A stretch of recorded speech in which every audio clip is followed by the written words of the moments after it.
عہد حاضر کا سب سے بڑا شرک عوامی حاکمیت کا تصور ہے. حاکم اللہ کے سوا کوئی نہیں، ان الحکم الا للہ. ظاہر بات ہے فرعون نے اگر دعویٰ کیا تھا میں تمہارا خدا ہوں، انا ربکم الاعلی، تو کیا اس کا مطلب یہ تھا کائنات میں نے پیدا کی ہے، تمہیں میں نے پیدا کی ہے؟ ذرا سوچئے. کیا وہ بزرگ موجود نہیں ہوں گے جنہوں نے اسے دیکھا ہو کہ آج اس کی ولادت ہوئی تھی، کل اس کی کوئی اور سیری بنی ہوئی تھی؟ یہ کیسے دعویٰ کیا تھا؟ میرا حکم چلے گا، میں نہیں جانتا. الیس لی ملک مصر کی حکومت میری ہے کہ نہیں؟ یہ دعویٰ تھا، یہ خدائی کا دعویٰ ہے. کسی زمانے میں وہ فرد ہوتے تھے، نمرود ہوتے تھے، نماردہ، فراعنہ. جمال عبد الناصر نے نعرہ لگایا تھا نحن ابناء الفراعنہ، بڑے فخر کے ساتھ ہم فرعونوں کی اولاد ہیں. اور صدام نے لگایا تھا نعرہ نحن ابناء النماردہ، ہم نمرودوں کی اولاد ہیں. عراق کے بادشاہوں کا لقب نمرود تھا اور مصر کے بادشاہ فراعنہ تھے، فرعون تھے. زمانے کا جب ارتقاء ہوا ہے اور اس میں فیصلہ کن کام جو ہے وہ حضور نے صلی اللہ علیہ وسلم، جب حضور کی حیات طیبہ کے بعد خلافت انفرادی سے اجتماعی ہو گئی. جب تک نبوت جاری تھی نبی ہی خلیفہ ہوتا تھا اللہ کا، اس کی ہاٹ لائن اللہ کے ساتھ وحی کی لگی ہوئی ہے. ادھر سے حکم آتا ہے وہ امپلیمنٹ کرتا ہے، جہاں اس کا حکم نہیں ہے وہ اپنا بیسٹ ججمنٹ استعمال کر کے فیصلہ کرتا ہے. یہی ہے وائس جیرنسی، یہی ہے خلافت، ایسنس آف خلافت یہی ہے. جیسے وائس رائے دلی میں ہوتا تھا، ہمارا بادشاہ یا ملکہ تو انگلستان میں ہوتے تھے. اب جو ہز میجسٹیز گورنمنٹ یا ہر میجسٹیز گورنمنٹ سے حکم آیا، وائس رائے اس میں کوئی تغیر و تبدل نہیں کر سکتا. He has to implement it as سچ.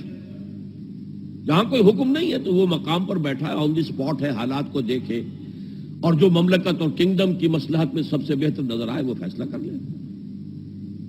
لیکن حضور پر نبوت ختم تو خلافت کلیکٹیو ہو گئی، خلافت المسلمین. اگرچہ شروع میں امیر المومنین کہا جاتا تھا، کچھ عرصے کے بعد خلیفت المسلمین یہ اصطلاح جو ہے وہ عام ہوئی. اسی طرح انفرادی ملوکیت کی بجائے اجتماعی ملوکیت کا تصور جو ہے شیطان نے پٹی پڑھائی. ابلیس کی مجلس شورا جو اقبال کی بڑی ہی یوں سمجھیے کہ اہم ترین نظموں میں سے، امت مسلمہ کے نام پیغام پر مشتمل وہ نظم جو ہے، اور وہ ان کے آخری ایام کی ہے اور وہ ان کی زندگی میں چھپی بھی نہیں تھی. ارمغان حجاز ان کے انتقال کے بعد چھپی ہے. ابلیس نے مجلس شورا بلائی.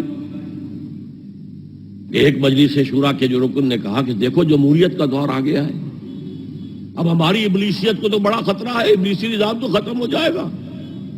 جمہوریت توڑ دی بندوں نے آقاؤں کے خیموں کی تناب. یہ تو عوام نے جو ہے اپنے آقا بیرنز اور لارڈز اور بادشاہوں کے خیموں کی تنابیں توڑ دی، گرا دیے خیمے.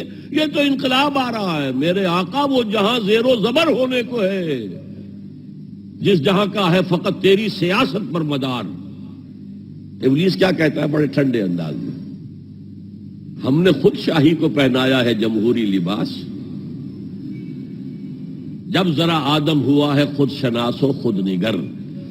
آج آدمی میں ایک سیلف امپورٹنس پیدا ہو چکی ہے.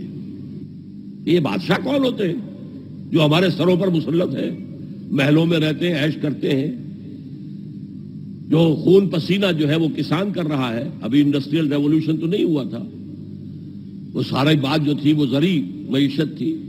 خون پسینہ وہ کرتا ہے، فصل میں سے لائنز شیئر آ کر بیرن اور لارڈ وہ لے گیا اور اس میں سے ایک حصہ اس نے بادشاہ کو پہنچا، ایک اپنے پاس رکھا. ظالمانہ نظام ہے. تو ہم نے دیکھا کہ انسانوں میں کچھ شعور پیدا ہو گیا، خود شعوری. تو ہم نے ملوکیت کو ڈھال دیا نئے سانچے میں. ہم نے خود شاہی کو پہنایا ہے جمہوری لباس.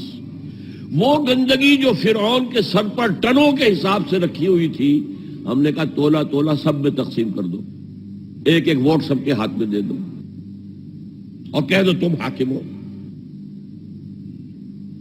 ہم نے خود شاہی کو پہنایا ہے جمہوری لباس، جب ذرا آدم ہوا ہے خود شناس و خود نگر.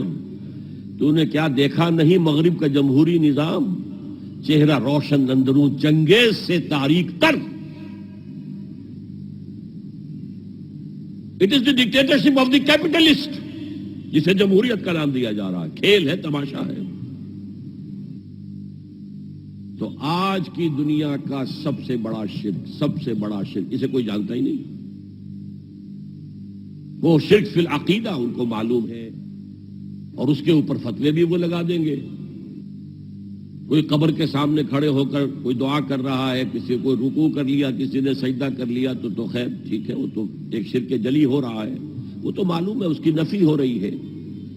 لیکن یہ وہ تھے شرک جو پہلے تھے. آج کا شرک بالکل اور ہے. آج کا شرک دو میں گنوا دیتا ہوں آپ کو. ایک ہے عوامی حاکمیت کا تصور، ایک ہے مادہ پرستی کا تصور. مادے پر سارا توکل اور اعتماد ہے. اللہ پر کہاں توکل رہا، کہاں اعتماد رہا؟ میٹیریلزم یہ ایک مذہب ہے، یہ ایک فلسفہ ہے. بہرحال اطاعت کے ضمن میں شرک فی الاطاعت کیا ہے؟ انفرادی سطح پر نفس پرستی، نفس کو اپنا معبود بنا لینا. اجتماعی سطح پر عوام کی حاکمیت، بدترین شرک.